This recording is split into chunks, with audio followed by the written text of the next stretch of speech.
Explorer Tour Viva Technologies 2018 avec le club innovation de Business Immo. Et là, je vais vous envoyer dans l'espace pour un voyage interstellaire. Allez, on rentre dans la station ISS. Ça y est, voilà, on est dans l'espace. Et un représentant de Hewlett-Packard Enterprise va nous raconter la fabuleuse histoire de l'échange de l'information du futur entre une station qui serait sur Mars et nous qui serions sur Terre. Alors, Christophe Fontaine, racontez-nous le pourquoi de cette expérience à Viva Technologies. Bonjour. Effectivement, on est dans un morceau de station spatiale. Donc c'est assez remarquable quand même.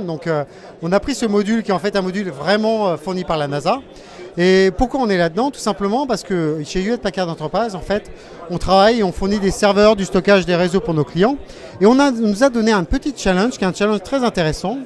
Imaginez un jour que vous vouliez aller sur Mars.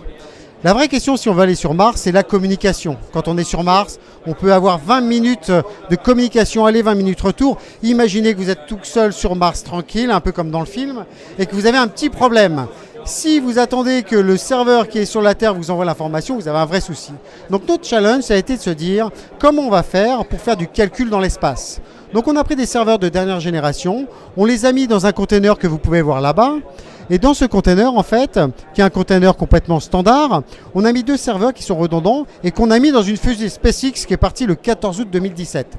Très rapidement, c'est passé dans le module Dragon, ça a été sur l'ISS et des cosmonautes ont installé ces deux serveurs dans l'espace. Pourquoi? Pour faire du calcul et pour les stresser pendant un an.